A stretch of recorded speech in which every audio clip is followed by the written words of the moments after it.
Welcome to your friendly neighborhood atheist. And I forgot my co-host. Wait, there he is. I forgot to click the button. I'm sorry, Rick. You know, I'm only slated to do shows with you on Thursday, so this is a new experience for you. I get it. It's fine. No, I'm excited to do this. I haven't seen any atheist/Christian call-in shows, and you and I gel really well together. So I think we're going to do a good job of, providing our different perspectives, especially because I think you're wrong, and just like I know you think I'm wrong. So maybe one of us will be able to convert or deconvert each other. Oh, is that really what this is about? Listen, we already have a show where we see eye to eye and we have parallel opinions. So I guess it's great or healthy to have a show where we oppose. That's fine too. It keeps our relationship. What is it? I don't know. Invigorating or something. Yeah, it does. And I hope everyone likes the colors. I didn't even realize this, but they match my shirt. Until Rick pointed it out. So, yeah, what we're going to do over the next 90 minutes is take calls, talk about things from our different perspectives. But for our first caller, I had to reach out to somebody special because I wanted him to be the first one. And it's none other than one of the people who is responsible for me being here today. And I would like to welcome Larry the Christian. How you doing, Larry? What's up? How you doing? We got Larry the Christian with us. You're awesome, man.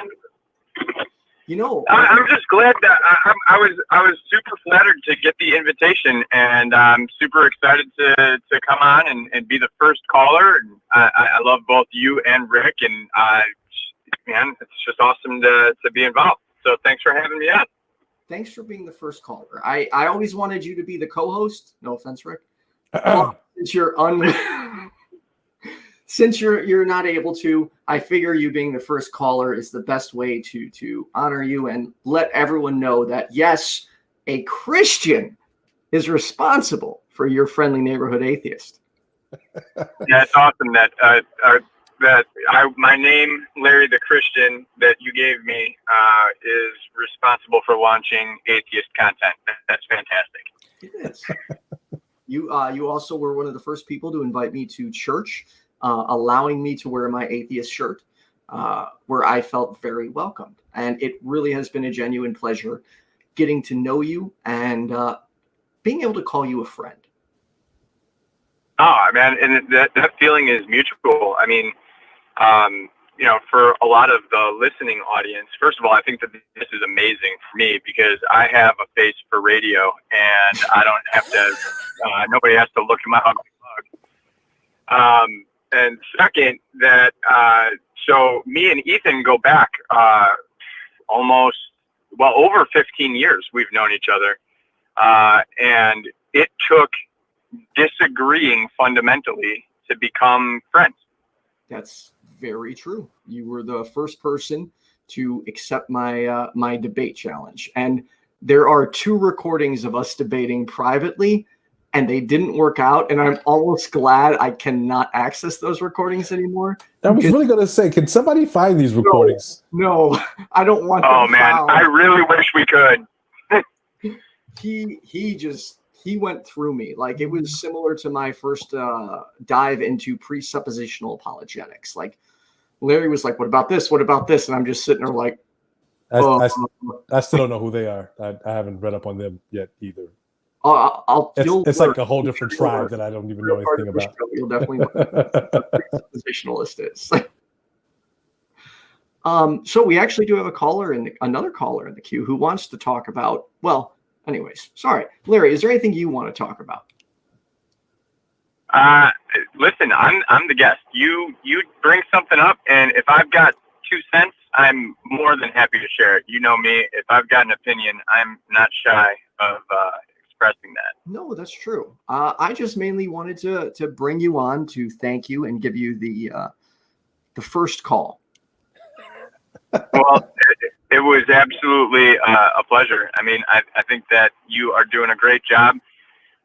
You got a ton of hustle in you, and you just keep pumping out that content, and you're doing a great job. I'm just honored to be in the background. Larry, I don't think you hear me clearing my throat here as you're complimenting Ethan on the great job that he's doing. Oh, I'm sorry. That's not a microaggression at all. Rick, you are doing a phenomenal job as well. And listen, it's really cool how your channel has brought people from all over the place together. I mean, I've had offline conversations with Rick. I can remember going back and forth with Rick on Facebook Messenger until like 2:30, 3 o'clock in the morning one night. I recall. It was just an amazing conversation. We were talking about getting together, me and my wife, and Rick and his partner going out and having drinks after the virus kind of cleared up. Like, it's been amazing how many people from different backgrounds, from different worlds entirely, I have come in contact as a direct result of being involved with your channel at the beginning. I want to give a shout out to Puck. I don't know if he's present or not, but I love him. I really enjoy Richard Graves, everybody over at YFNA, all of the roundtables. I mean, you guys have had some spectacular guests on. The content has been fantastic. I really enjoy. I've learned so much about the atheist worldview, and even learned so much about other Christians and the way that they view the world as well. It's been amazing. Sorry, there is no atheist worldview. Atheist view. That's fine. I got you. Atheists interact with the world. How's that? I just had to do that. Hey, you know, Larry, I think that to piggyback off of what you're saying, I say this repeatedly on our show. What Ethan has done is nothing short of amazing, and I'm so grateful to be a part of the YFNA News family, and being exposed and in the vicinity and camaraderie of so many people based off of the conversations that he's allowed to happen, that he's created, and the multiple streams of just connection and networking that has come from just his vision alone. So I hear you. You're absolutely right. I'll agree with you there. I appreciate this very much. I don't want this show to be about me. So thank you. Oh, no, but I think it's important. I think it's important to take a minute to recognize some of the really good and positive things that have come out of the channel. And I think that it's worth taking a minute to look at that. I mean, look at just speaking for myself, conversations that I've had with Richard Graves, conversations that I've had with Rick Lockhart, conversations I've had with Puck. Had you Ethan over to my house and cooked dinner for the two of us. Going to play golf with Kenneth Leonard that at one point I debated on your channel. You know, I've been invited out to drinks with Shanna, who I debated on your channel. I mean, it's really cool to see how people from wildly different backgrounds that see and think about things completely differently can really just, you know, enjoy being people together. It's awesome. And look at that. A Christian said that. He didn't even have to be atheist to say that. A Christian said that. Well done, Larry. Way to put it. That's one on the map on the board for us. Isn't it amazing? I can't believe I'm saying this, but our queue's starting to fill up. So, Larry, thank you for being the honorary first caller. And thanks, Larry. And you're kicking me off. I see how it is. I got a show to run, but I wanted to make sure everyone knew that you, even though you're not on camera anymore, you were a part of this journey. You were greatly responsible for it, and I am genuinely forever grateful for everything you've done for me. So thank you.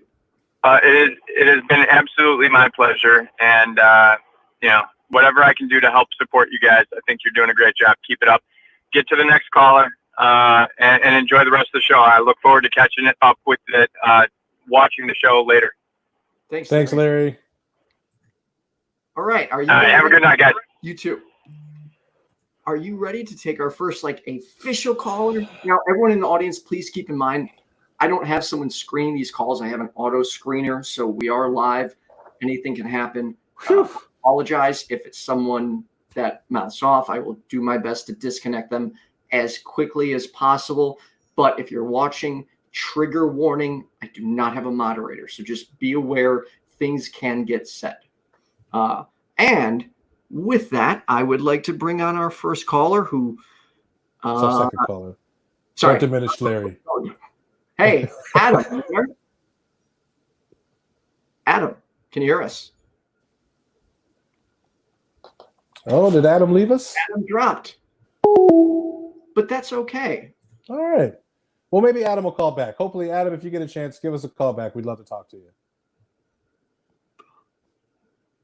And again, folks, this is live for us too. So we're working through the and by we I mean Ethan, working through the software there to to ensure we have callers there to join us on this conversation. And as you see at the bottom of the screen, the number is there. If you have questions or comments that you want to share with either Ethan or myself, feel free to give us a call there at that number listed below, 951-ENGAGE-0. Give me 1 second. I just have to reinitiate the connection. No worries. Let's also Call from in the host room and can manage your callers from the call-in studio. to accept, press 1. All right, let's try this again. all right. We have. Is that I'm really excited if this is him.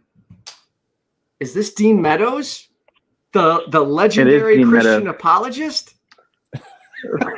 I wouldn't say legendary. I would say. Oh, good. I get to actually learn something about Christian apologetics. He is a fierce individual. Dean is intelligent, and in my opinion, from everything I have seen, he's well respected within the atheist community. What's up there, Dean? How are you? Well, I'm doing good. I just try not to be a jerk to people. That's all. God bless you. So, what do you got? Ethan, I want to, in the time that I have, try to convince you that God exists.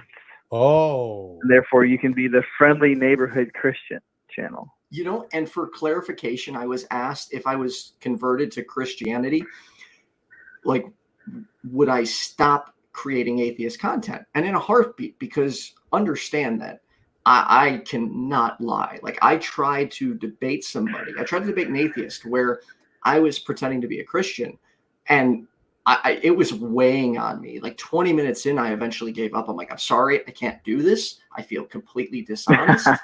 So no, I would, in a heartbeat, if you converted me, Dean Meadows, you have my word as an atheist, that I would give up my atheist channel and become your friendly neighborhood Christian. That's my promise to you. There you go. Hey, Dean, let's put in some work here, all right? Just go ahead. Go. Hey. 2 against 1. Come on. There you go. Well, I guess my question would be, I guess my first question would be, one, do you believe that morality is objectively true? And two, if you do believe that morality is objectively true, that some things are really right and really bad or really wrong, then how do you justify that given your lack of belief in God? So bear with me for a second. I'm not as quick to process this stuff. That's fine. Do I believe in a objective morality? Is that what you're asking? Yeah. I do. Yeah. I would say it's subjective. You do? No. You say it's subjective. Yes, Okay. I would say it's subjective. Okay, so if it's subjective, then how can you say that anything is really right or really wrong? Isn't it more along the lines of preferences? I would prefer this over this. I prefer X over Y. But if you commit X, it's not really wrong. I just don't prefer it. So I would say that if we agree on the goal being not just human well-being, but well-being overall, it would be hard to find places where we would disagree. For example, I would think it would be easy to determine that I would personally not want to get my head chopped off, so I wouldn't want to chop someone else's head off. Or, sorry, right. let me dial that back a second. If we're agreeing to not do harm to other human beings, it's easy to find places where we agree. Wait, so that doesn't make that objective morality? Well, that's a good question. If you're agreeing on well-being, does it then become objective? Right. I mean, I'm, and pardon me for interrupting, but I guess my understanding of objective morality would be objective being that we agree despite any outside influence other than, just it being a humane treatment of each other, that would be objective versus subjective being the introduction of, a spiritual belief or a deity that has ingrained this action being moral versus something that's not. I could be wrong. I'm curious about that. Yeah. So objective moral values and duties would say that, let's put it in mathematical equations. Like 2 + 2 = 4 is always right, regardless of how you think about math or how you feel about math. It's always 2 + 2 = 4. Dean, have you seen that meme that says, when you're arguing with idiots, you just have to agree that 2 + 2 is 5, and you have to add, because you carry the 1 type deal? I don't know. 2 + 2 can = 5 depending on some conversations. I haven't seen that. I haven't seen that. But in a mathematical sense, 2 + 2 is always 4. Whether I agree with that or whether I even know that mathematics exists, it's always going to be 2 + 2 = 4. So in the same way, could we say that there is at least one moral value and duty that no matter the situation, it's always right or it's always wrong? Wouldn't that be the humanitarianism? Why did my first caller? I'm right now against the heavyweight, and I'm a lightweight. I'm like, oh man. Well, I mean, and I'm not that I'm, because I don't know if Dean and I are on the same side of this discussion or not. I'm not too sure yet. But I mean, wouldn't the objective morality there be then, or utilizing the mathematical equation that you use, 2 + 2 = 4 always? Wouldn't humanitarianism or the treatment of human beings as human beings be the common, I was going to say common core math, the commonality or the objectiveness within what morality is? Right. So what I'm arguing is that there are things that within our interactions with one another morally that we know to be always right and always wrong as we treat one another. So let me. That it's not subjective. So like in Ethan's scenario where he said, I don't want to get my head chopped off, or it's about well-being or harm. Ethan might not want to have his head chopped off. There might be a million Ethans that don't want to have their heads chopped off, but there also might be, a million 500. I don't know. I'll just use myself as the illustration. Not that I actually want to do this. There might be 1,500,000 deans that want to chop off. I couldn't handle all 1,500,000 deans. Head. Yeah, might want to chop off all of Ethan's. All the Ethans out there and their heads. So that would be best for Dean's well-being. But in order to achieve Dean's well-being, he has to suppress or eliminate Ethan, which is not his well-being. So who gets to determine what is well-being when you have people that disagree about morality? So I think if it's just subjective, question, but I guess I have a follow-up. Regardless if we disagree or agree here, how would this help get me to believe in God? Because that was what you stated at the beginning of the call, is you'd like to turn me into a believer. Right. So what I'm saying is, Ethan, that it's not that I'm not saying that if you're not a believer in God, you can't do good things. What I'm saying is that as someone who does not have God as the grounds where you ground objective moral values and duties, all of the other places that you're going to try and ground your morality are simply going to be subjective.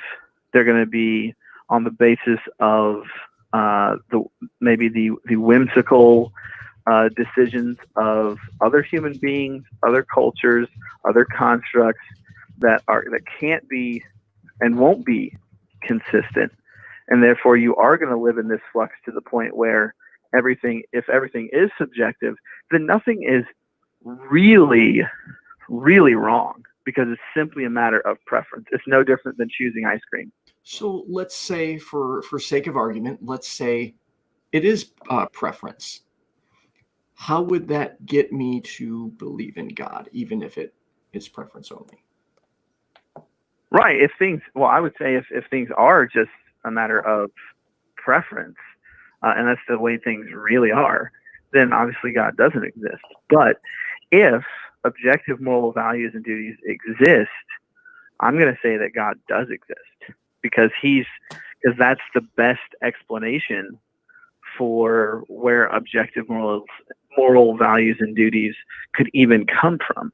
So does the best explanation necessarily mean it's the correct explanation? Wow. Wow.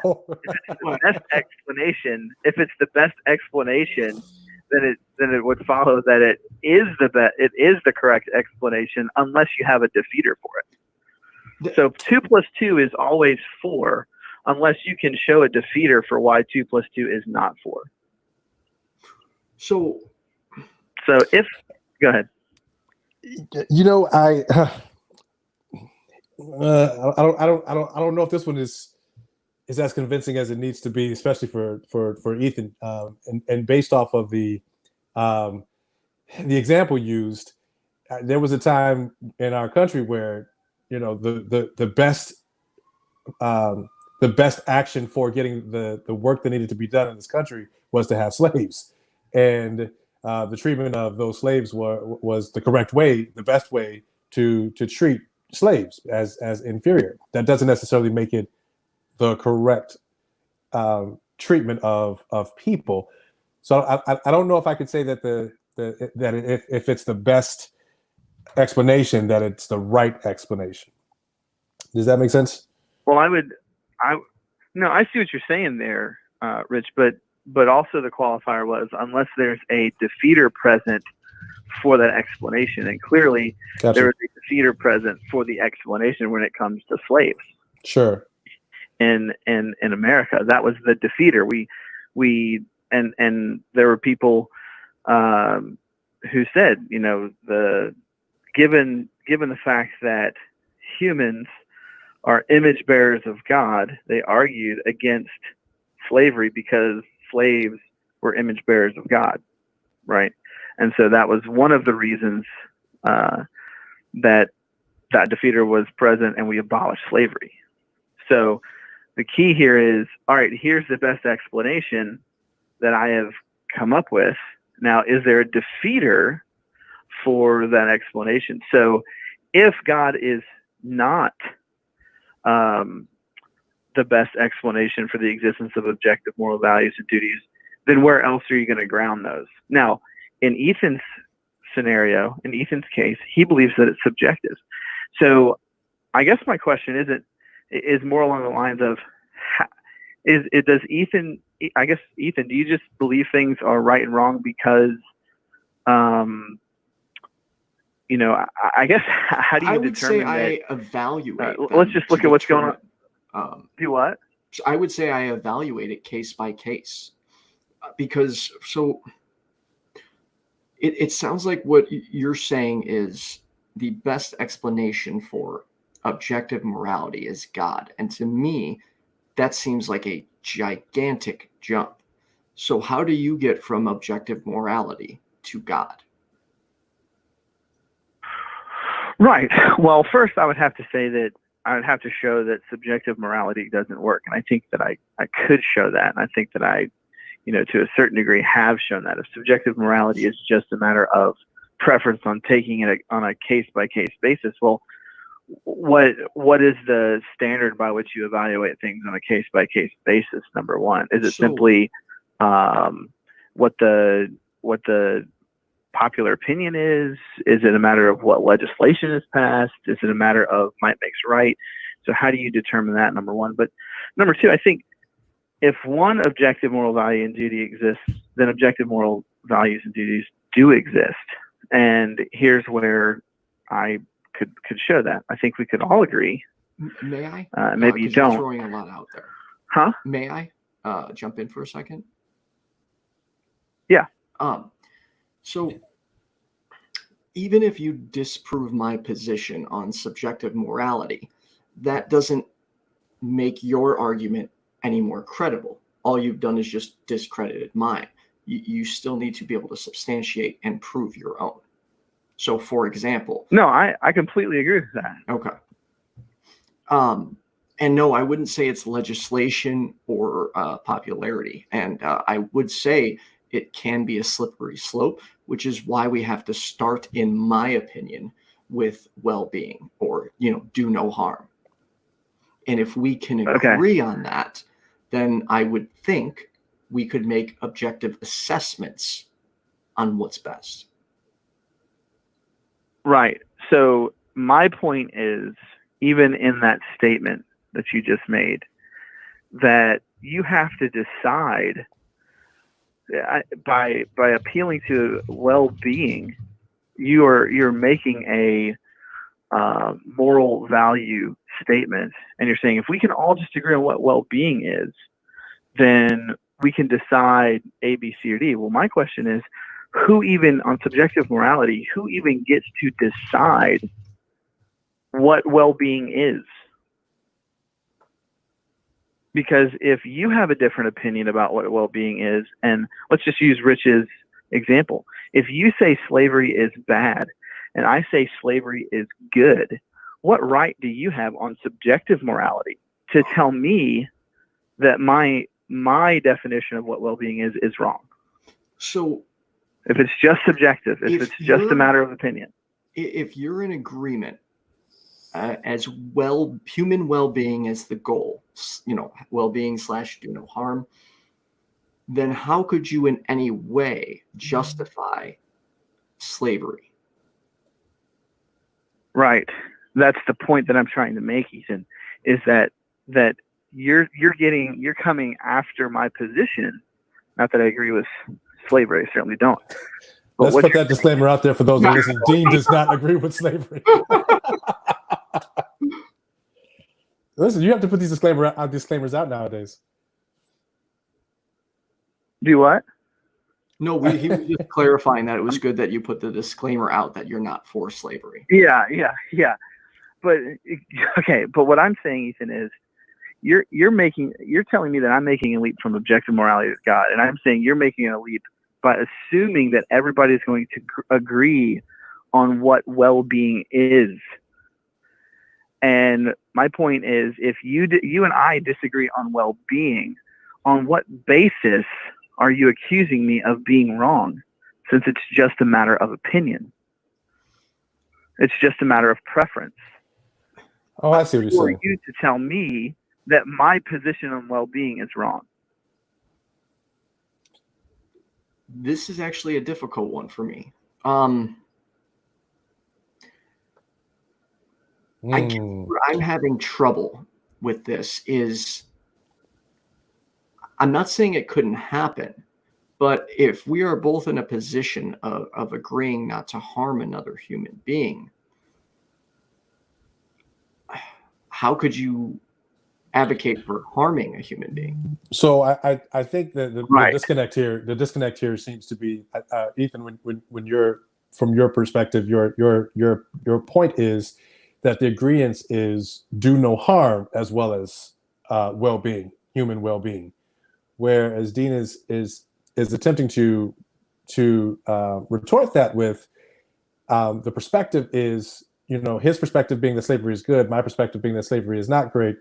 How are you able to say that slavery is good? But I think, Dean, what he's saying is the part that was missing there was the do no harm. So you can't really inherently think that slavery is good. And for the basis of this conversation, example, again, that disclaimer out there, you wouldn't be able to arrive at the place of saying that slavery is good if you're in agreement that do no harm and the well-being treatment of others is the general basis to start from. If I'm interpreting that correctly. Okay, but my point would still be, who gets to decide what is and what is not harm? So right. Let's so say for as a the second, Southern, you're right. As the Southern slave, listen, hold up, but real quick. Sure. As the Southern slave owner, right? The Southern slave owner, in the 1800s would say, well, if you abolish slavery, you're harming me because you're taking away my economic needs to provide for my family. The Northerners would say, well, we might be doing that, but we're freeing people. And I'm saying objectively, we know that slavery is bad. Subjectively, I don't see how you could look at the Southern slave owner and say, based upon my opinion, you're wrong. When the Southern slave owner can just look back at the Northerner and say, well, based on my opinion, I'm right. And based on your opinion, you're wrong. So, okay, let's say that's the let's say issue right with now you're subjective morality. So let's say there is an issue with subjective morality. So what? I knew that was coming. Because he was definitely going to revert back to, you still haven't convinced me just because you disproved my point. Right. Come on, Dean, you can get him. Come on, Dean. Convert me, baby. No, what do you, sorry. His question to you was, well, if that's the case, if subjective morality is not the thing, so what? Like what Gotcha. that... So what? But what I'm saying is that we can know objective moral values and duties are true because we inherently know by our moral sense experience that certain things are absolutely right and absolutely wrong. So we can look intuitively without going through any other philosophical questioning, and we can say it's always wrong to torture and kill a baby for fun. Yes or no? Always. Yeah, it's always wrong. Always wrong. Absolutely. Ethan? Yeah. Yeah. I would say it's 100% okay. Always wrong to kill and torture a baby. For fun. Right. So, right. Well, so in any case, I would say in any case, but he specifically indicated for fun. I don't know why that was important, but he threw that modifier in, so I'm going to go with that. Yeah. So the question is, so what? So if we have these things that we can intuitively understand to be always wrong and always right, the question then becomes, what is the best basis for why those things exist? And so we would go through the process. Could that exist on subjective morality? Well, clearly you couldn't, because there could always be someone that says, well, in my opinion, I think it's okay. Could that happen, from, the biological spin-off of evolution?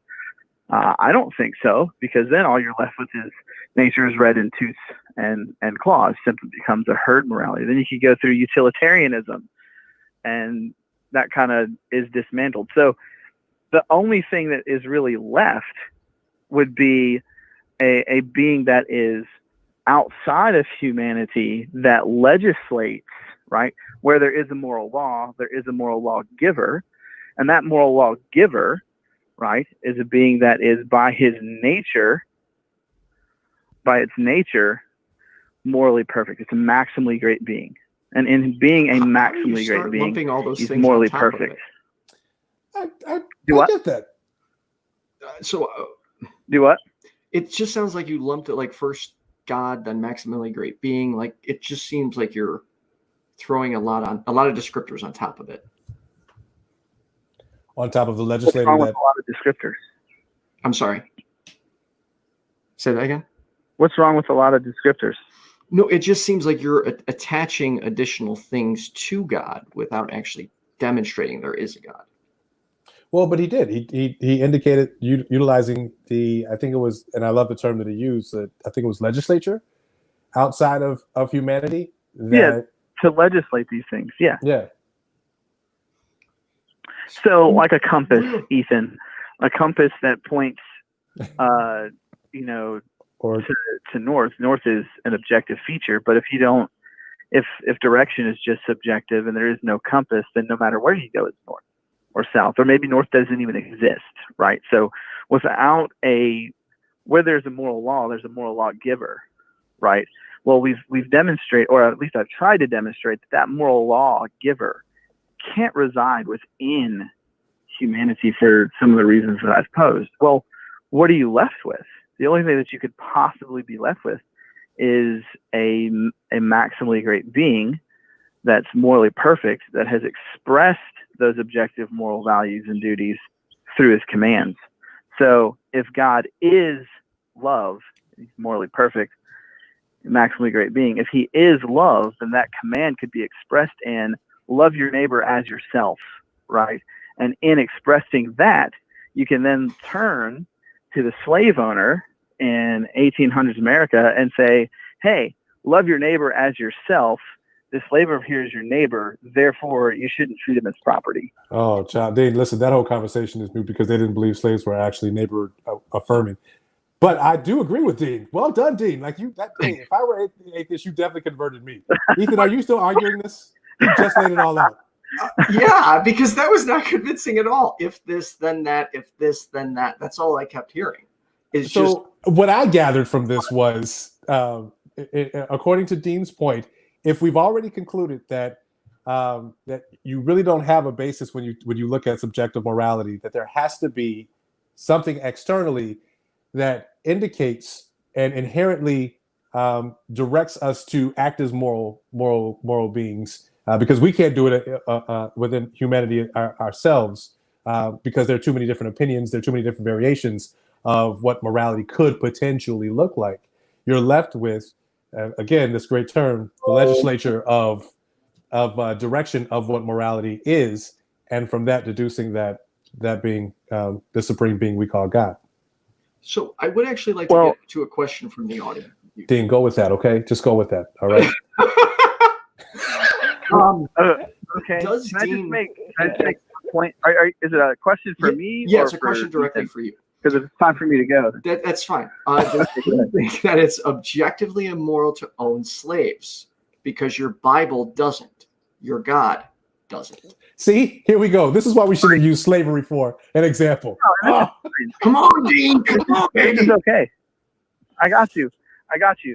So I'm outside, so I don't have my Bible with me right now. But in Exodus, it's very clear, as Hebrews are to treat Hebrews, that if a fellow Israelite is poor and desires to make money for his family, he's allowed to sell himself, put himself into a position where he works for another Hebrew. But after 6 years, he's to let him go, and he's to give, and the person who has accepted this person as their fellow as a worker is to give of their own livestock.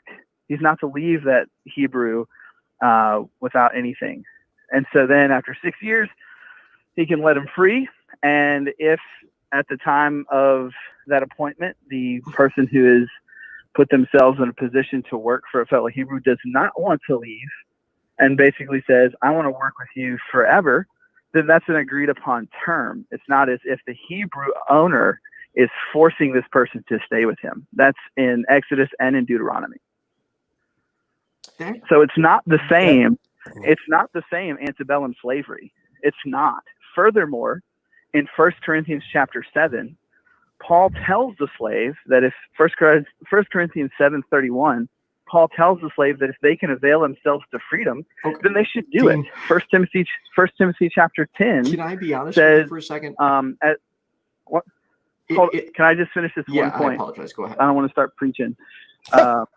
First Timothy chapter 10 says that the people that are condemned, he gives a list of people who are condemned, and in there it says the enslaver, the one who kidnaps. That term there is the one who kidnaps somebody openly and sells them into slavery.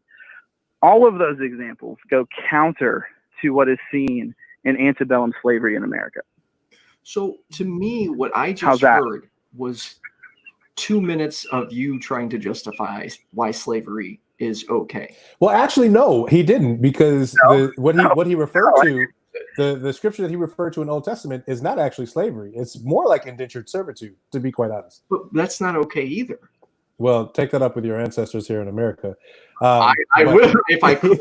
Okay. Dean, real straightforward question. To me, if slavery's wrong, I'm going to say, hey, slavery's wrong. Why can't God just put in the Bible, hey, look, jackasses, slavery is wrong, don't do it. Indentured servitude is wrong, don't do it. Like that, there shouldn't be any context, any long explanation. It should be just, don't do it.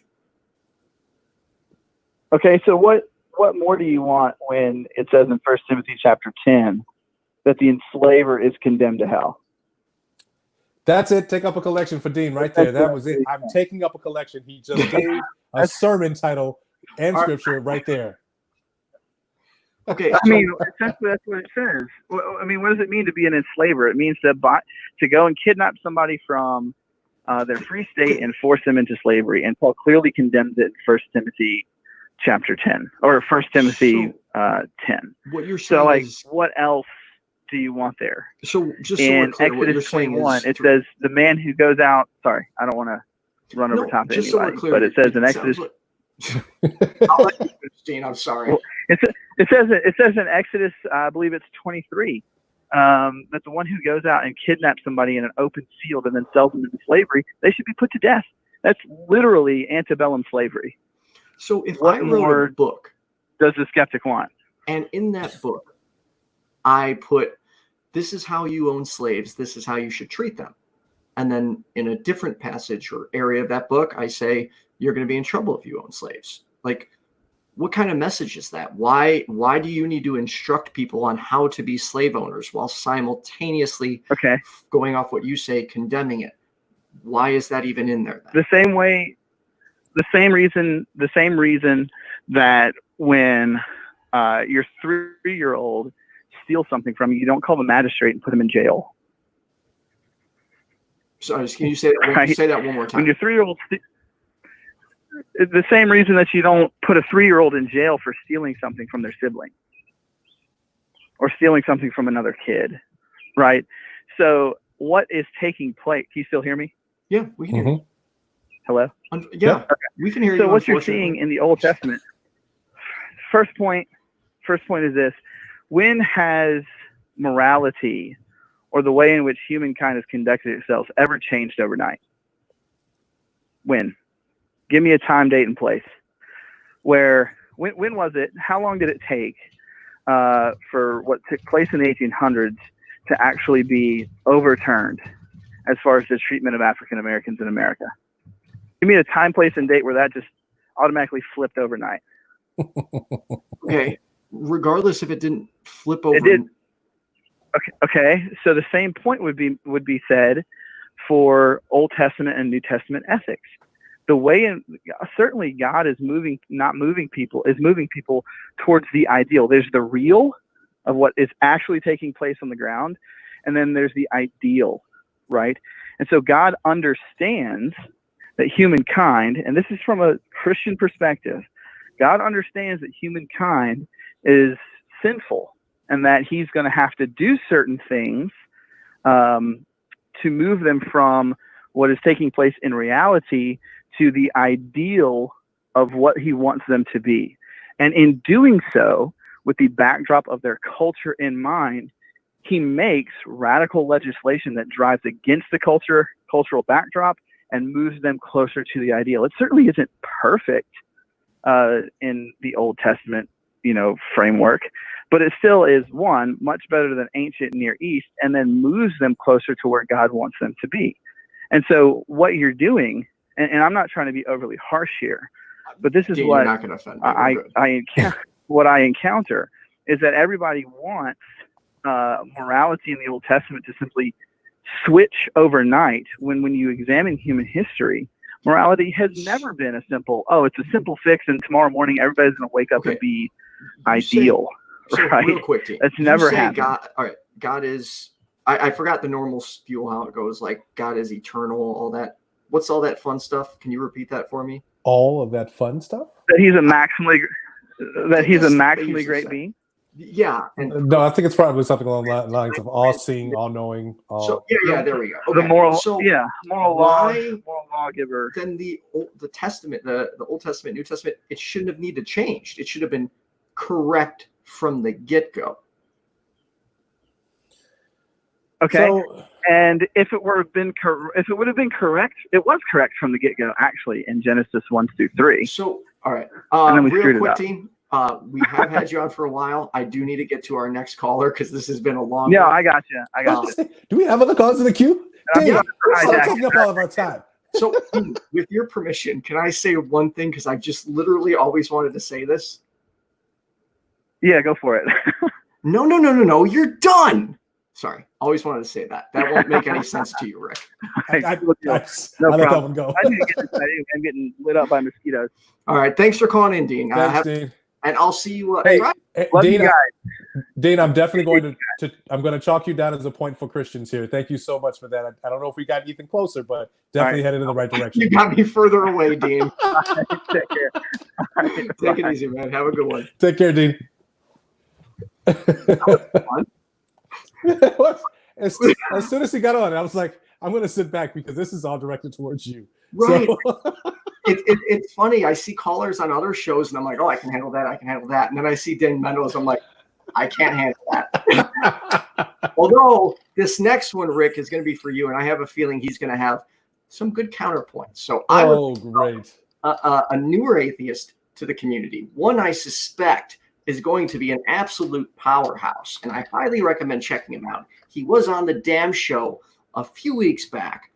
Here is Christian Watkins. Hey, Ethan. What's up, dude? Wait a minute. Hey, Ethan, how are you doing? Good. Yourself? This is Christian Watkins. I believe I actually know Rick. He was in the group chat that I was added to accidentally. Oh, yeah. Oh, yeah. Oh, Christian, your name is Christian, but Totally. you used to be a Christian. You're not a Christian anymore, but you kept the name. What? How noble of you. Yeah, I actually wasn't named this for any religious connotation. It was due to my mom just enjoying the name in general. No, I'm sure that works. I'll go with that. I just found that ironic. If Christian co-hosted with me, that actually would be the atheist Christian perspective. Oh, wow. that was almost like a dad joke. Well, I mean, Ethan, you wouldn't let me on the round table until the 7th because of my situation. So Yes. I had to call in early so I could get a chance. No, I have to protect myself. So on the 7th, you will be absolutely welcome on more shows because I think you need to be out there. I think more people need to hear what you have to say. And I look forward to hearing how you're about to tear down everything Deed said. Yeah, well, I definitely do plan on doing that. So there's a lot of issues with what just happened. I understand perhaps it is the case that this is, the first trial for, debating a theist on a call-in format.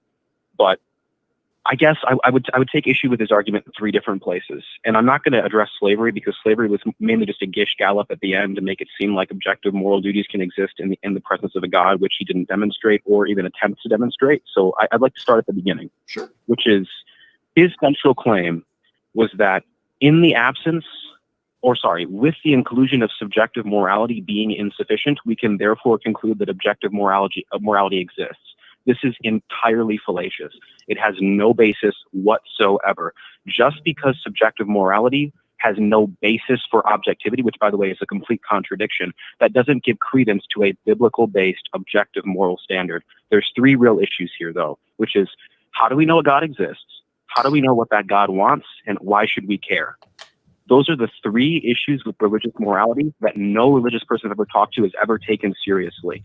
Let's start with the first one. I know you have a Christian on with you. I believe his name is Rick. Sure. Rick, I had a quick question for you. I was going to say, what about like third person here? Okay, fine.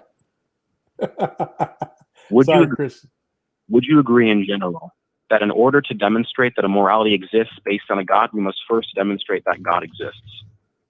No. I actually don't. Okay. Feel free to substantiate that. Well, I don't.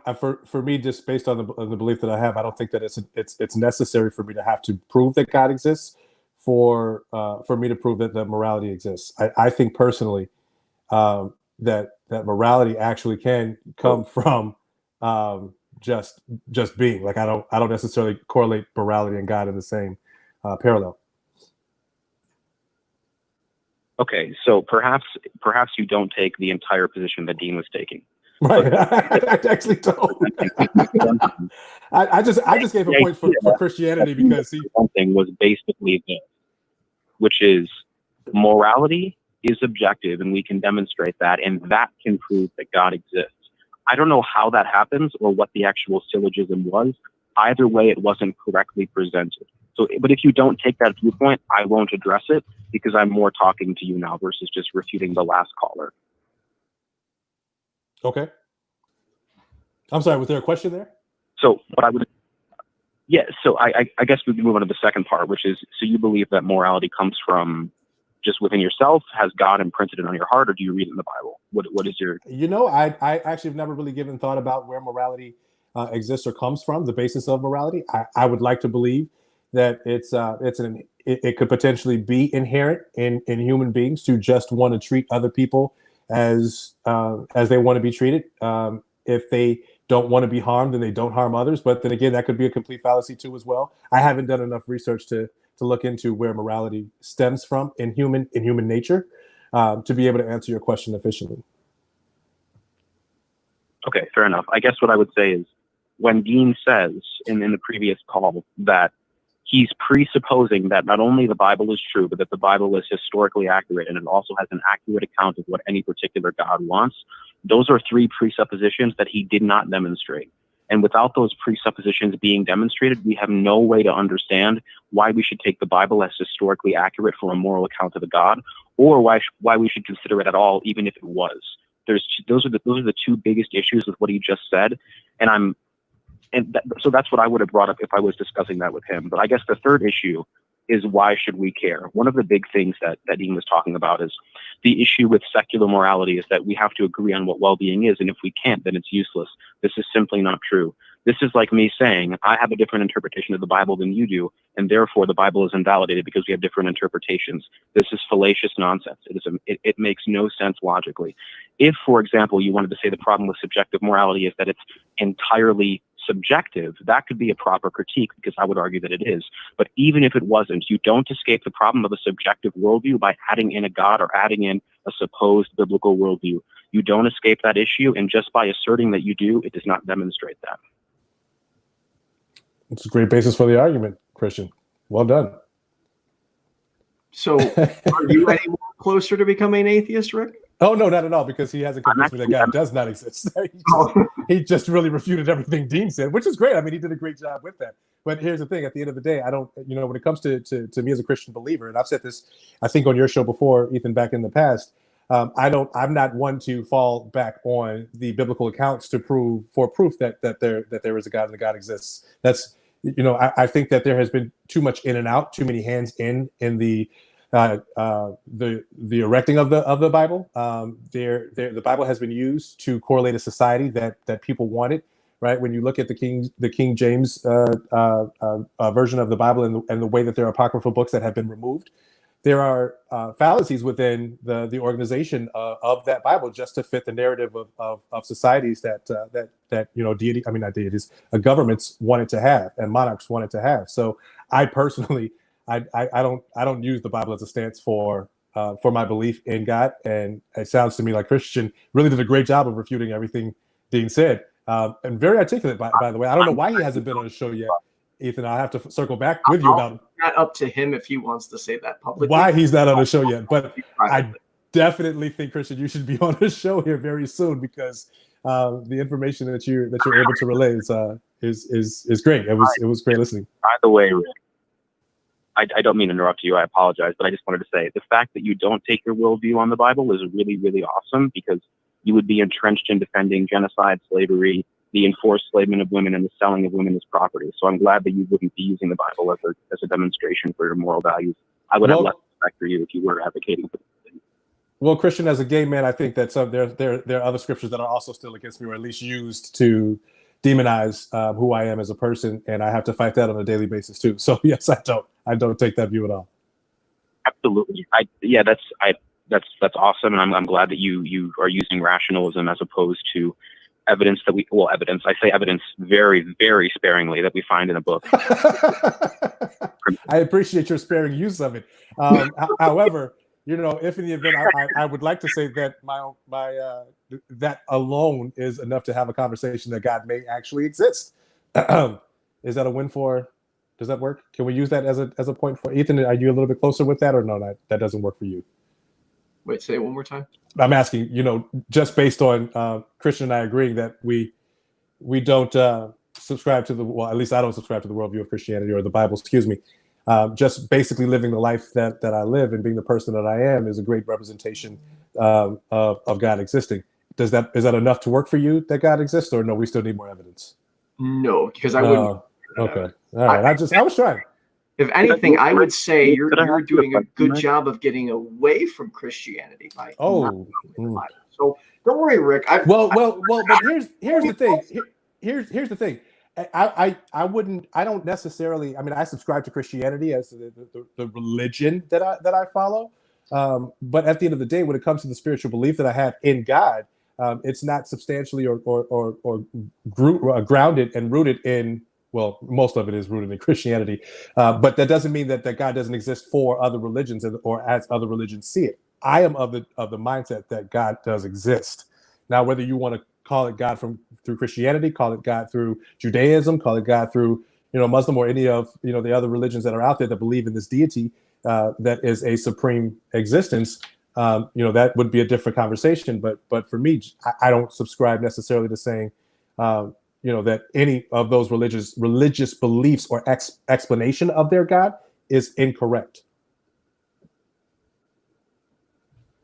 Cool. Okay, could I ask so just as a quick follow-up, I would say that by not believing in the Trinity, the 3 in 1, and by only believing in one God, you're far closer to the actual true number of gods that exist. So I would say that it's progress, at least of a certain variety. But if I could have another small question to you, which is your belief in God based on, for example, a comportion with reality, or is it based more on how you utilize it in your daily life for things like explanations regarding life after death and those sorts of issues, or is it actually based on syllogistic reasoning and such things? I don't know if I clearly understood the options that you gave me. Yeah, is your God belief based on observed facts about reality, or is it based on your feelings to whether or not a God does or does not exist? A little bit of both, actually. I think for me, there are certain facts that I would say I've experienced that have given me the confidence to be able to claim that a God exists, along with everyday interactions or observations, in addition to things that I've been taught through religion. Could I have one of those observed? Could I have one of those observations? Just ballpark. One of those observations? Yeah, sure. So I'm of the belief that there is this what's called spiritual law of reciprocity, right? I don't think it's necessarily when we talk about their laws of physics that you have there, I believe that there are spiritual laws that also take place supernaturally, right? Or outside of the existence of what we know in the physical. The law of reciprocity is one of them. And I personally would account for things that, come back as things that I have been able to put out into the world, I guess, if you were to say that. One in particular is the law of tithing that we as Christians actually follow. The financial opportunities that I've been given, I think that have happened, have come from my commitment and dedication to believing that my sowing of finances into a particular place, or as for this particular reason, correlates into some of the financial opportunities or just opportunities that I've had in my life. Okay, so let's talk about reciprocity, right? So as far as that claim, how would you differentiate supernature and nature? Because if it affects nature, and we can demonstrate that it does, I would argue that it's part of nature. And I guess I'm curious, what makes something supernatural as opposed to natural? I personally would say that what makes something natural is it being physical. Something is tangible versus supernatural, something that is not physical or is not tangible, I guess. So by physical, do you mean it takes like a gaseous liquid or solidified form, or do you mean, for example, would you consider thoughts to be supernatural, like the thought of me being hungry? Is that something that you would consider to be supernatural because I can't see my hunger? Could be, potentially, sure. I also would say that that's probably physical as well, because you're actually feeling or experiencing something physically as a reaction to being hungry. So that might be a little bit more physical, but I wouldn't argue you if you were to say that's a supernatural effect because of something. That could very well be your belief. Yeah, okay. So I guess I would look for the distinction between supernature and nature for this reason, is because if we're going to claim that something is beyond nature, we would have to demonstrate that. So perhaps instead of saying it's part of supernature, we could say it exists in nature and doesn't have a good explanation for why it exists. And until such explanation is required, we will call it an unexplained part of nature. So what you would rather do instead of calling it supernature is just call it an unexplained part of nature, but it's still the same occurrence, correct? Correct, yeah, because I don't think there's any good evidence to believe that supernature exists independent of seeing or observing the supernature, which seems to be blocked from any investigation. So I don't know why we would appeal to it if we couldn't demonstrate it exists. Well, but I mean, but I guess my question then would be, why call it something else then, and not just say that it doesn't exist? Why say that we don't call it supernature, just call it something else that... Tons of supernature comes with lots of religious and biblical baggage, and by attaching the label supernature, you, to most people, are implying either God or gods or spirituality. And if that's what you mean, then fair enough. But I guess if you say that hunger can in fact be potentially supernatural because the only qualifier is whether or not you can observe it and see it, if we can't observe and see it, how do we know that it's supernatural and not just an unobserved part of nature? I mean, it very well could, but I think that we're still at the same junction there. That I mean, and I get what you're saying, that considering it, utilizing the term supernatural then could potentially attach to it this religious background, religious baggage. But I think that that's unfortunate.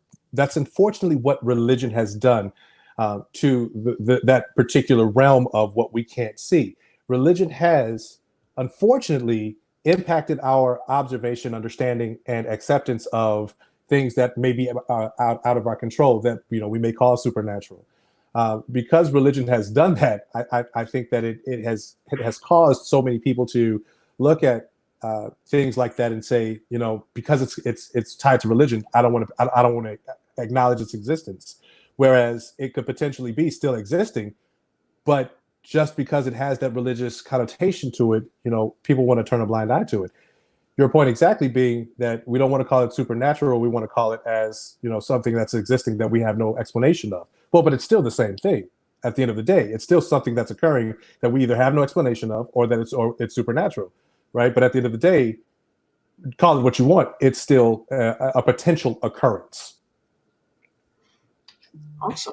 Sure, I think it's more pedantic. The only reason why I would refuse to use supernature is because, to me, supernature requires a definition, demonstration, and unexplained nature doesn't require any of those things. We can investigate those independent of intellectual baggage, and that's why it's just pedantic. It's not really that important. I'll let Ethan go. He wanted to say something, I think. Oh, no, I just wanted to thank you for calling in. I want to, because we have a couple more callers I want to get to. Hey, Christian. Now we're only 6 days away, Christian. So you and I are going to pick a date next week, and we're going to do this, my friend. Oh boy, look at that! I'm chomping at the bit. I'm already so excited. Christian, if it's any consolation, I can't wait to see you on, man. I really can't. Dude, I'm telling you, man, he's going to be a powerhouse in the community. I mean, you really have a great radio voice too. So I don't know if you have a face for radio, but the voice is definitely there. I definitely do have a face for radio.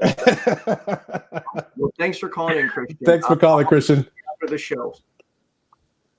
Yeah, thank you for having me. I appreciate it. Good luck, both of you, and have a good rest of your night. You too. You too. Take care. So I'm actually realizing as this show's going on, I was like, I'll leave as many open lines as possible. Not a smart idea, because watching the funds in the account for this call-in studio just by the second. I'm like, okay, next time I'm not going to leave as many open because this will get expensive and fast. Okay, yeah. Speaking of which, I would like to thank my patrons at this time. Trina Deluca, my top patrons, Trina Deluca, Cindy PLAZA, and Kenneth Leonard. And special thanks to Puck and BestName. All right, so we are going to go to a Christian call, or a theist caller next, I believe. Hey, by the way, it sounds like you have some fireworks going on over there. Is it? But just to be clear, for those that are watching, it seems to be a trend everywhere that they just must be giving out fireworks nationwide, countrywide. Because I feel like I could rant on this topic because think about it like this. People in America celebrate our freedoms, okay, on 4th of July, and they want to celebrate our soldiers. And let me shut my window. Hang on. And how do they celebrate our soldiers? By blowing shit up. How many soldiers who have suffered from PTSD are sitting there in misery. But yeah, go America. It makes no sense. It doesn't. Yeah, we're going to celebrate you. We're going to make you feel like crap this whole time, but we don't care because we're in America. Well, it's those bombs bursting in air type deal. So there's that.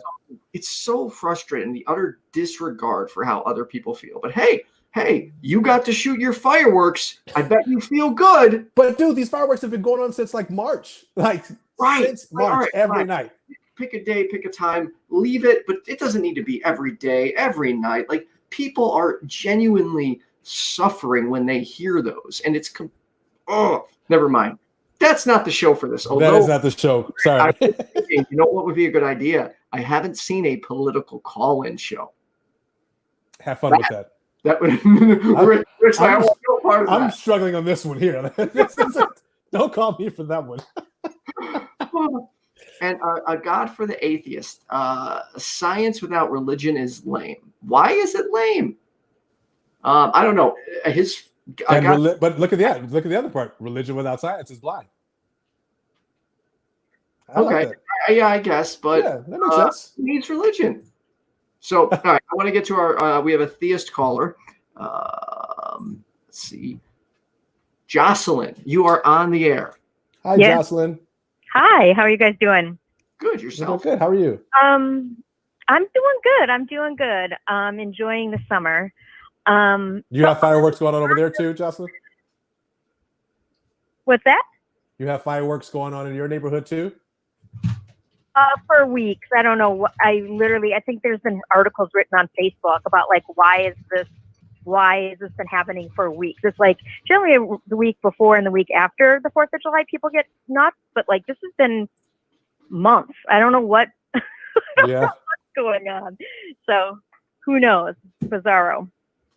So what do you got for us? What do you believe? So my thing that I've thought about a lot when I listen to you and I read comments and your posts and stuff like that. First of all, let me back up. I feel and I hear that a lot of atheists kind of live in this, like, it has to be investigated, very specific, like all the logics, right? Like, this is a fallacy, this is that, blah, blah, blah, like all of the logic scenarios. So I'm going to say right now, I am not an expert in any of this. That's okay. I'm not either. Neither am I, Jocelyn, right?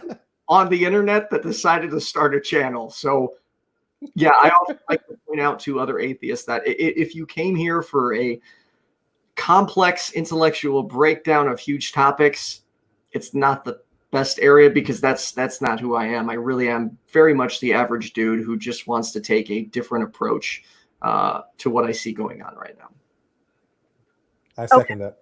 So I've stated that I'm not, super intellectual in that way. So what I heard is like, how do you know something is supernatural? Like, is it right? Like, is it just maybe an unobserved part of the natural? And I guess the first thing I'd like to say is I feel like some of this rides on the premise that God is an outside entity, that it is separate and apart from us. And so I guess I don't believe that. I believe that God, I say God because it's 3 letters and it's really, really easy and cheap. Like, God is something other than a concept in the Bible or a concept of religion. I think it's the thing that connects us all. You can call it energy, you can call it whatever, but like one of the things I asked in that comment below was like, I don't know, but I've seen someone that I love and knew and existed in the world and, knew them as a person. And then I've seen them dead. I've seen them like in an open casket or whatever. And I can tell you that something is gone from them. I believe it to be their spirit or their soul or whatever you want to call it, right? But like, it's easy to see that whatever that is no longer in them, right? They are a shell at this point. They were a shell that held that thing, that spirit or that soul. And so I guess my first question would be, do you think we have a soul? Do you think we have a spirit? Do you think we have something internal to us that makes us human? I don't see any evidence to warrant a belief in a soul. In fact, I currently would say I reject all supernatural claims.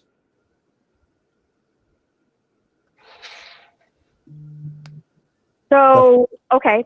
And the previous gentleman was saying something about like, so again, like investigations or blah, blah, blah, blah. Like, what do you do with like, I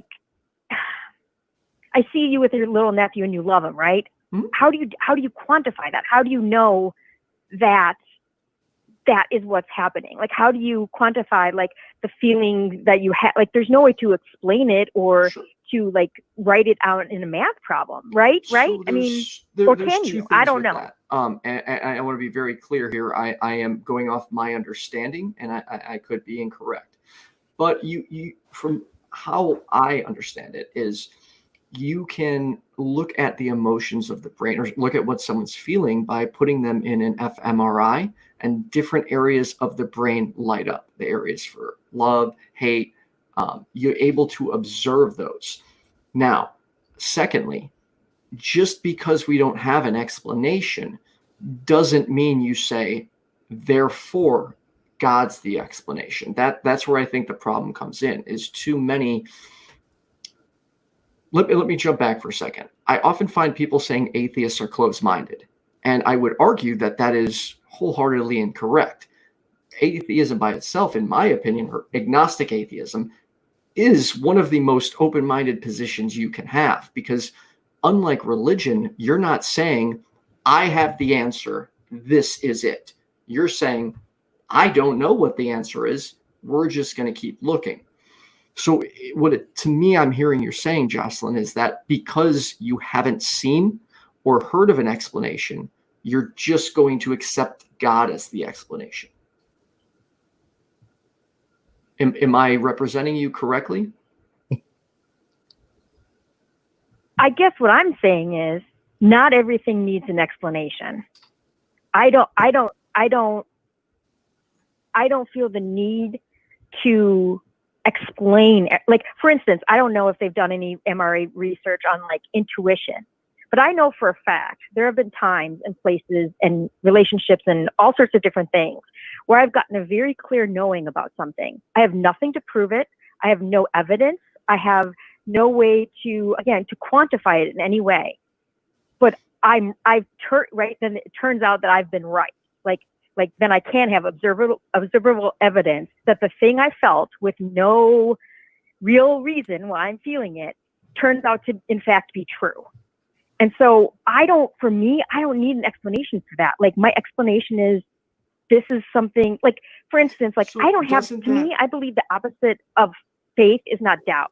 The opposite of faith is certainty. That's a good way to put that. Because faith requires me to have doubt. Faith requires me to not know, to live in a mystery. So let me ask you this. If my counter explanation to your explanation was, I believe, and I apologize, I'm not trying to be glib, I'm just trying to use this as an example. If my explanation was the tooth fairy did it, would you accept that? I want you to know I'd laugh at that first, but continue. But just saying. Jocelyn, would you accept that if I right now told you the tooth fairy was responsible for my thought process or for my intuition? Well, but we know. I mean, I'm sorry, I don't mean to like just refute that off the top, but we know that the tooth fairy is a human construct, right? We know we made that up. Then couldn't it be argued that God is a human construct as well? That what is? Then couldn't we argue that God is a human construct as well? Sure. The idea of, sure, we can. I will agree that we put human understanding and human knowledge on this thing we don't know or can't understand or can't explain, and some people call it God. But like, I don't. Again, there are things. It just like, I'm not certain there is a God in the like, can I prove it sort of way. I'm certain that there is something, an energy, a connection, right? Like even just like, even the quantum physicists, they get to a point and they go, we don't know why this is happening. We're not sure what this molecule just did or why it's right. Like they don't know. And that's the important thing. But they know. What's that? No, sorry, I'll let you finish. Oh, but they know the effects, right? It has an observable behavior. But the thing that's making that observable behavior, they still don't really know at this moment why it's happening.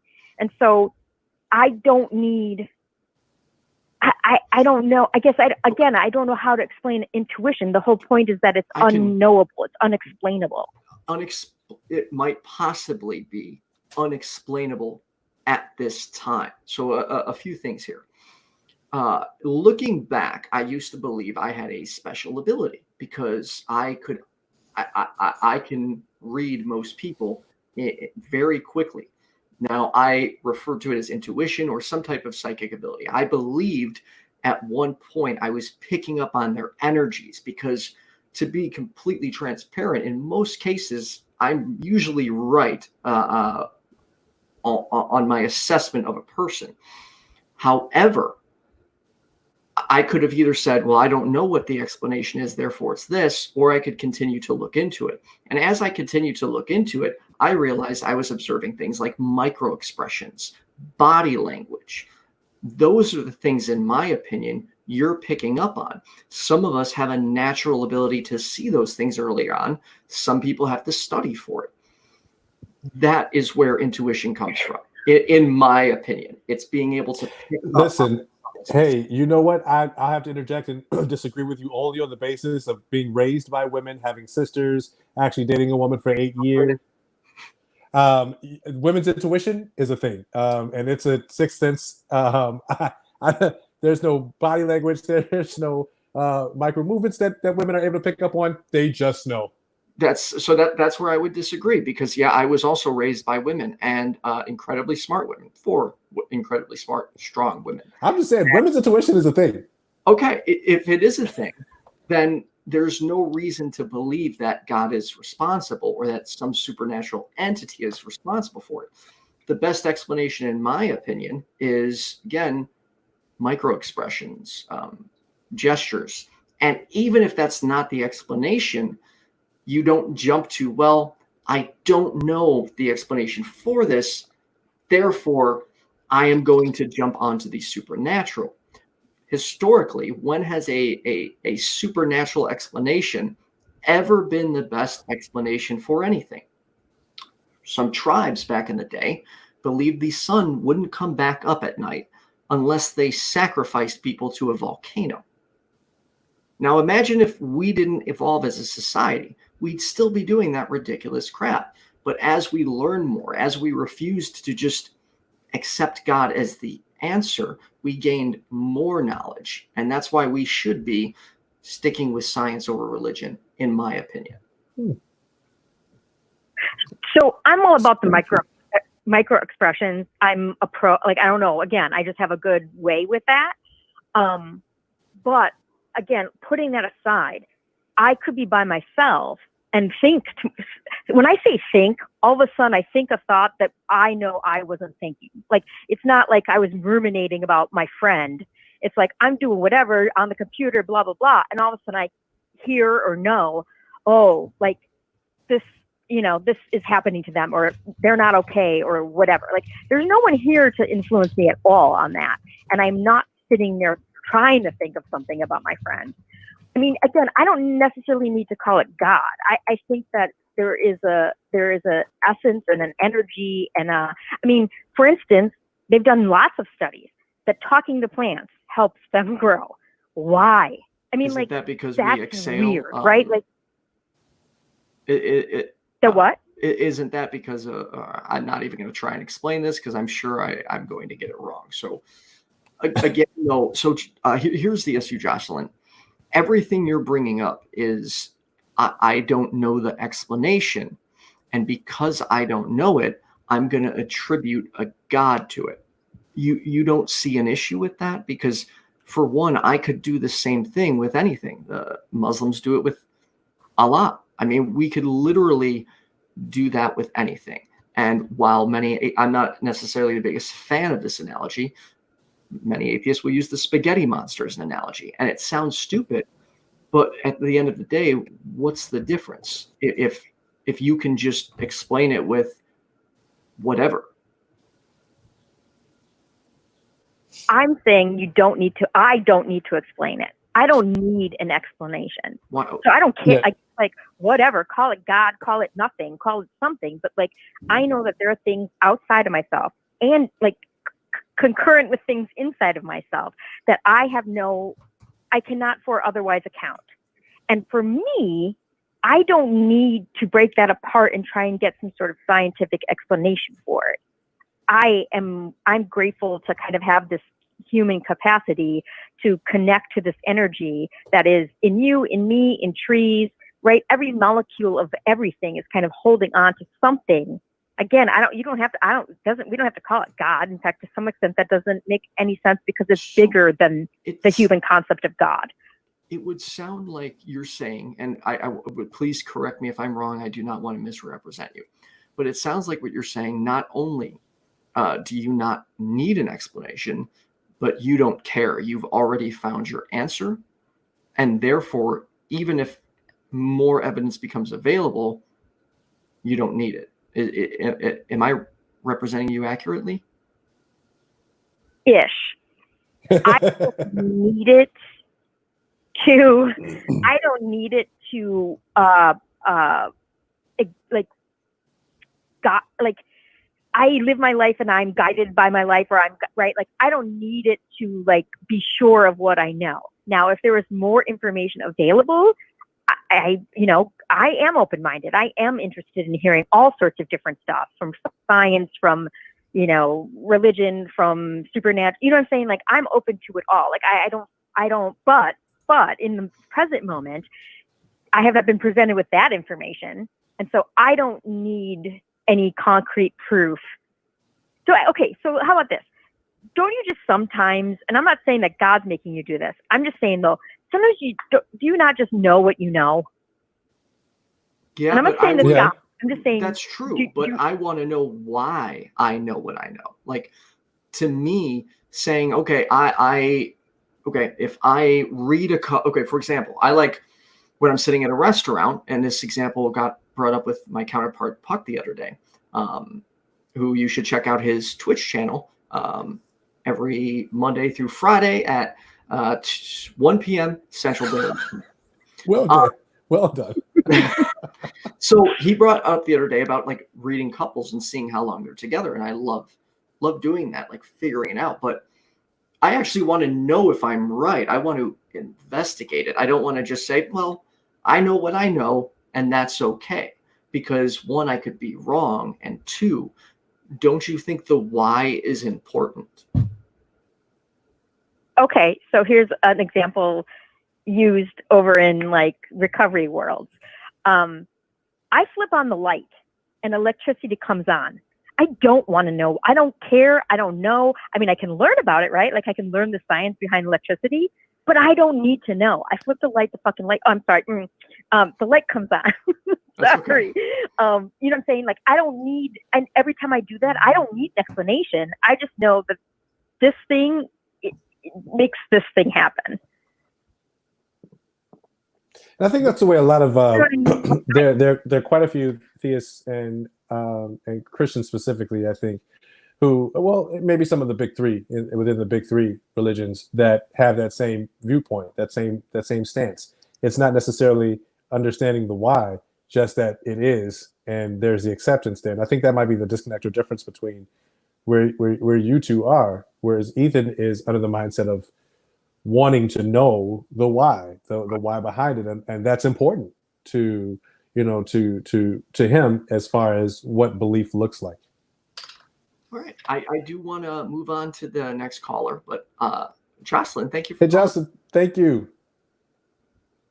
Thank you. It's been a lovely conversation. I really appreciate it. Same. Thanks. Take care. Enjoy your 4th. Okay, right. you too. Thank you. You do the same. Now it's Bye-bye. your turn, Rick. We got an atheist. That's what we need, the back and forth. Isn't the show over? What we said 90 minutes.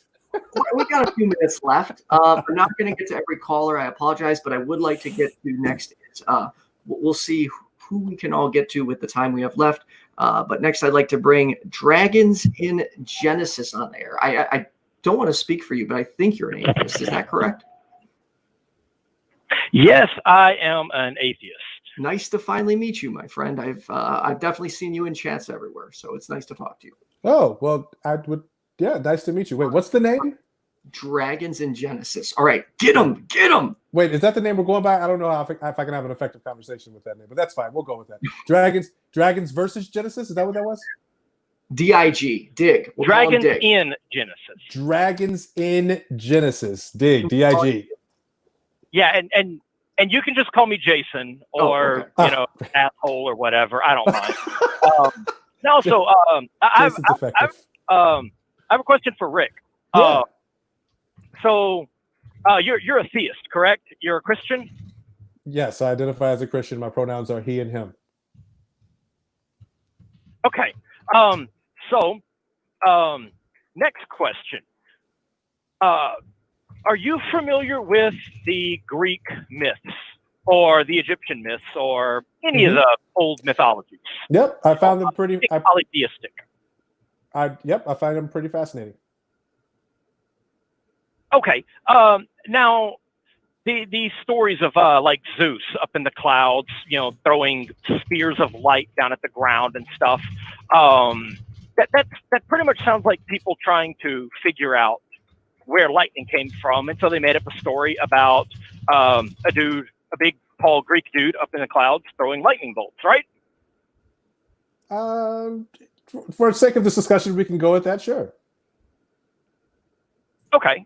So, and if you read a lot of the stories, Babylonian, whatever, you find a lot of things where it almost sounds like they're trying to explain nature. Sure. Yeah. Why does a river? Nature. I would go with that. Someone starts shaking. They're having an epileptic seizure, and they say that they were being attacked by some invisible demon, something like that. I guess basically, how do you feel about the old polytheistic myths? Like the Egyptian and the Greek and all of that. Do you think that those are representative of anything, of any kind of actual supernatural event? Or do you think that those are mainly just people without the ability to figure out where, lightning came from, trying to explain the universe around them and making up entertaining stories to do so? Well, Jason, I personally would not say that it was them making up stories. I think for them at that time frame, that was what was efficient to explain phenomenons they were not able to explain physically. You had, these mythological stories that we call mythological now at this point. We call these mythological stories mythology, but for them in Greece, in Rome, in indigenous tribes here in America, everyone kind of had this explanation to explain something that they really couldn't explain. I don't think it was made up per se. I think for them it was just an effective way of explaining something that they just weren't able to explain physically. Okay.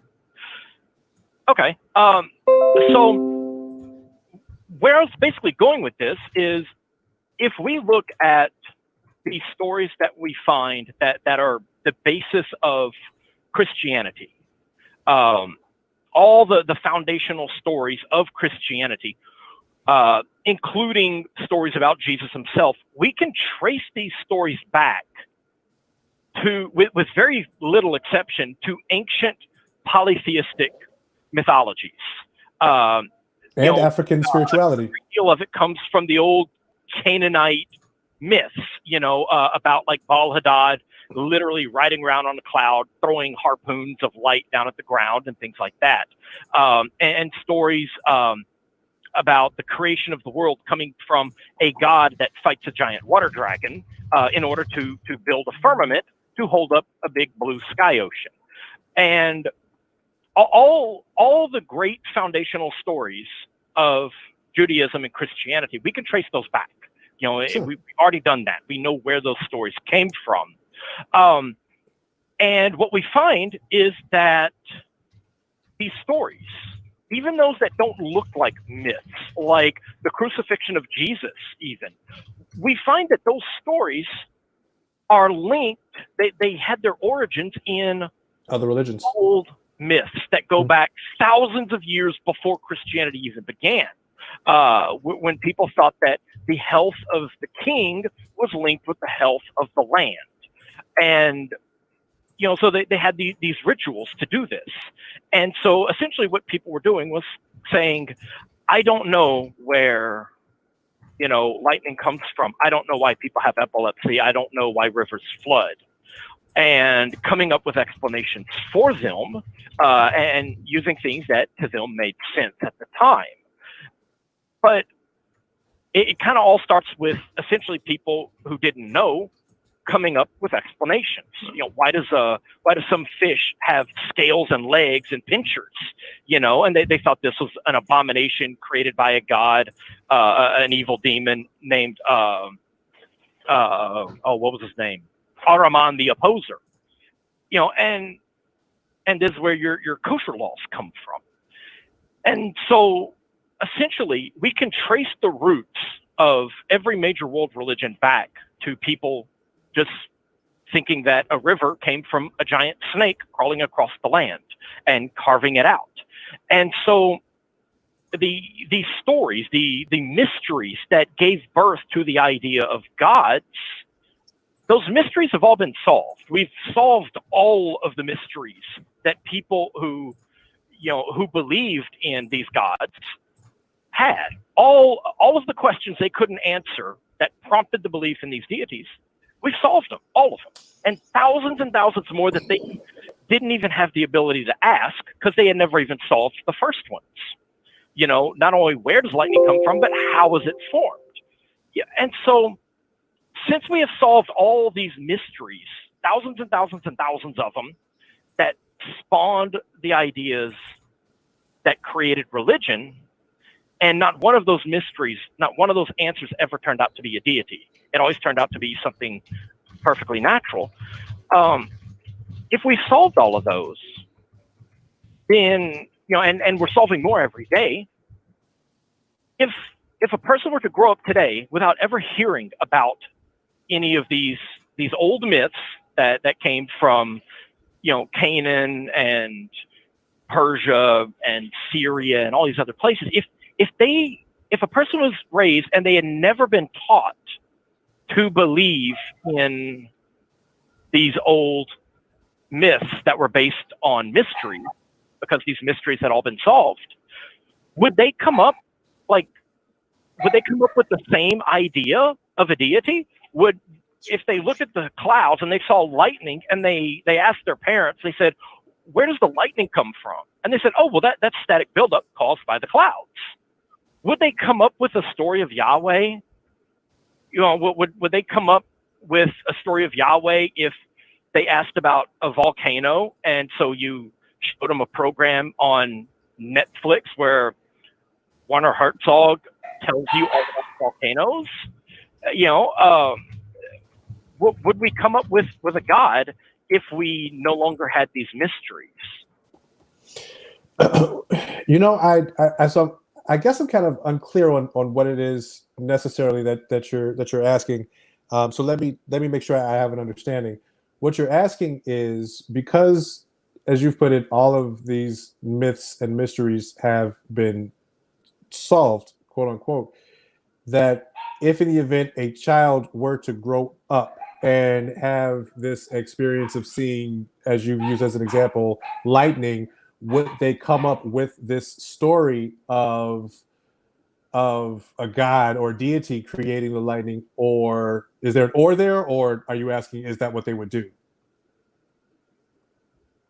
Right. Like if a child was raised without religion and saw something like lightning or volcanoes or epilepsy and, you know, or anything else, and when they ask the question of how does this happen, where does this come from, why is it like this, if their parents were able to tell them and explain to them, you know, with what we currently know, Mm-hmm. you know, and like here's the current explanation for these same things that once prompted our ancestors to create, you know, myths about, you know, Yahweh or Ahura Mazda or whatever. If children were raised and they were educated on, you know, the mysteries of the universe, the things that are no longer mysteries, you Right. know, why floods happen and where lightning comes from, would they? Do you think they would look at the universe, ask the questions, if you know, and then Google and find the answers? Would they still come up? Do you think they would still come up with an idea of a deity as an explanation for anything if they already had the answers? Sure. So a couple of things there. First of all, consider the source. You're talking to somebody who sees a rainbow and still believes it's God's promise, and then on top of that, still believe it's God supporting the gays. Like that's just how I think. That's the way my mind. I still do. Absolutely, I do. Like I know that it's refraction of rain and sunlight through. I get the scientific reason for a rainbow, but in my mind, I like to explain it away as it's God supporting the gays, and I'm okay with that. I am totally okay with that. So consider the source in whom you're asking, Jason. And I say that in jest to say, first, I can't answer the question because I don't know what that child might be able to come up with or might decide to come up with to explain the question that they're asking. A couple of different things. If they're asking their parents and they Google and this information comes up that, hey, this is proven, this is where lightning comes from, then I would hope to believe that they would say, okay, this is where lightning comes from. Like I know this is where a rainbow comes from.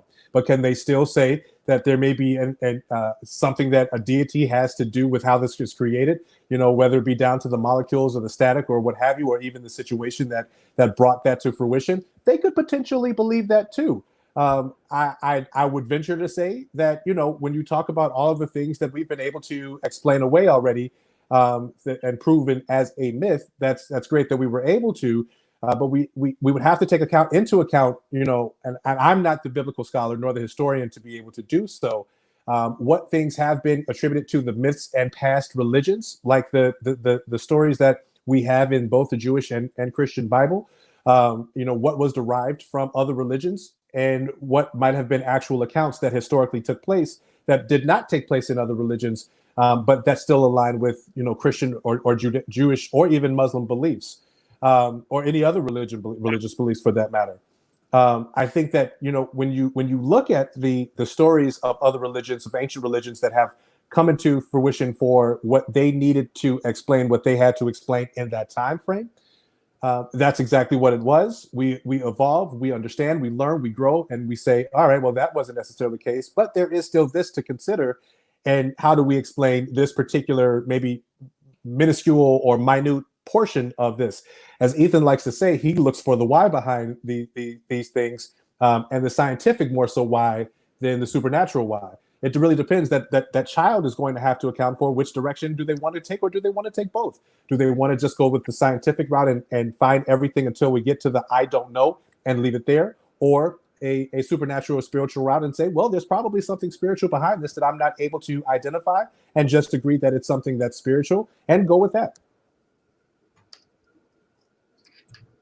So if a child runs out of answers, if they find something where they, you know, we come into an area where science has yet to answer the question, you know, like what exactly is dark matter or something like that. And basically the answer at the time is, I don't know. Do you think that someone who comes into that should come up with a supernatural explanation? Like if they say, okay, well, what is dark matter? And science says, well, we don't exactly know yet. And so if the answer is, I don't know, should we say, okay, it's a supernatural, you know, there's a supernatural explanation. Do you think it's good? You know, that it's supernatural? I would say, how do scientists come up with theories? They come up with theories of, hey, well, maybe it's this, and let's try this. So why shouldn't someone come up with a supernatural explanation to say, this could be an explanation for it? But when has a supernatural explanation ever panned out? You know, Supernatural explanation ever overturned a scientific explanation? I don't know if there's ever been a supernatural that has overturned the scientific explanation, but I know that I would say that there has been supernatural explanations that has gotten us to the point of being able to continue on the scientific explanation or finding the scientific explanation, right? So as Jason was indicating, there are mythical stories that explained things until we got to the scientific evidence of. Does that mean that if we have a supernatural explanation of something that we're going to get to a scientific explanation of it? Maybe, or maybe not. But why not put? I mean, if you want to put something there, if you're the type of person that actually needs an answer there, then I would encourage said child to hey, try to come up with something creative and supernatural and see if that is. Also, in the concept or context of religion, you have religions that believe that when you get to those places where you can't really find any further explanation, there you may find the presence and existence of supernatural or God. I think that's also up to the believer which religion you're referring to. Awesome. Well, sorry, I'll let you. Two little points. One is that I find that if you insert an answer into something where if you don't know and then you say, okay, well, I'm going to plug in this answer and then accept it as the answer, it becomes extremely difficult often to dislodge that as the answer when contradictory evidence is later presented. I mean, you can see examples of that all the time. Someone forms a belief and then you come along and you offer evidence. It's called confirmation bias. We don't want to accept that evidence. We only want evidence that confirms the belief we already hold. And so I think that if we don't know, that maybe we should say that we don't know instead of just inserting an answer and pretending that's the answer, even if it's not the answer. And we kind of know that it might not be the answer because the answer that we have is, I don't know. I mean, don't you think that we should be okay with saying I don't know sometimes? Sure, absolutely. You absolutely should be okay with saying I don't know sometimes. But again, my challenge to that would be if scientists just stopped at I don't know and didn't further come up with hypotheses to try to prove or disprove, then we would never know.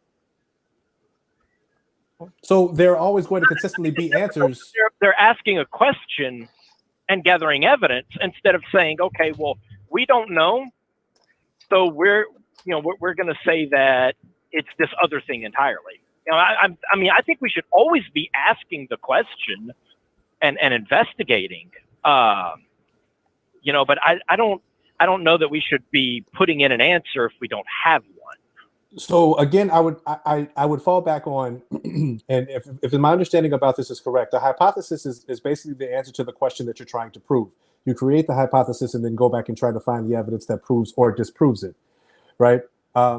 In the case of using, and I think unfortunately what happens when people were to put something supernatural or spiritual as the answer to that question, people would then say, well, there's no proof of, or there's no ability to be able to prove or disprove something spiritual, so just leave it there. And that's not the case. I don't believe that at all. I think that if you put something there that's supernatural or spiritual, and you want to go after it to see if that's the answer or not, or continue to gather evidence to prove or disprove that that's the answer, then so be it. But I think that unfortunately religion has taught so many people to not question God or not question the religion. And I don't necessarily agree with that either.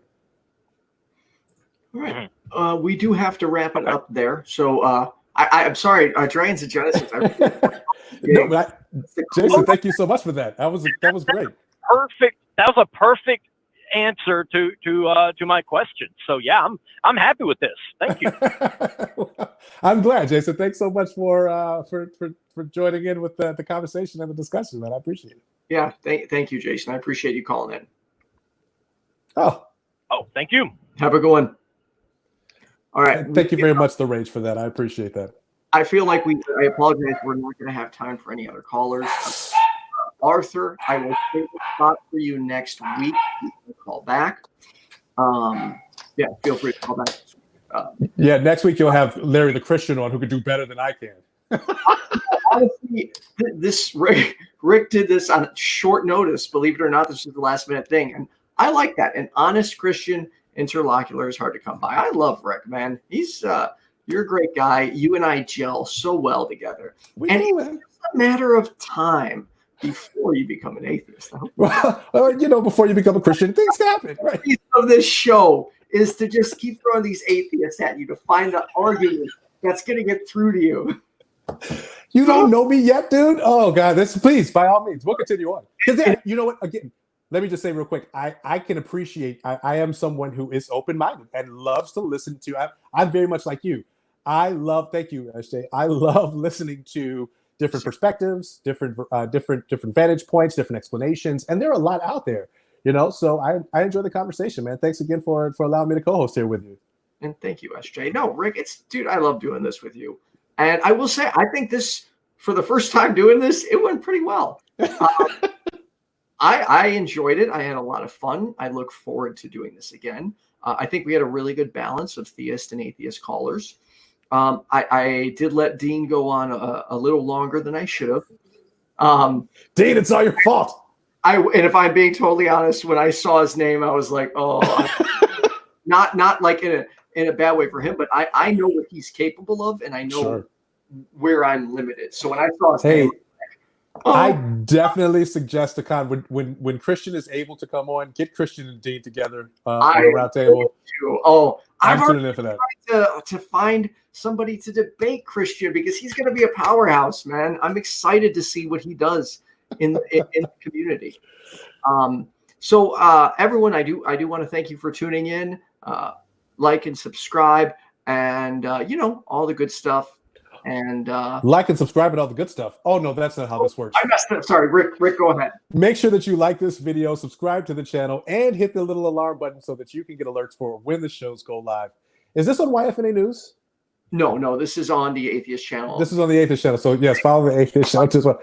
Ethan has like 5 different channels, guys. I can't keep up with this man. He's a beast.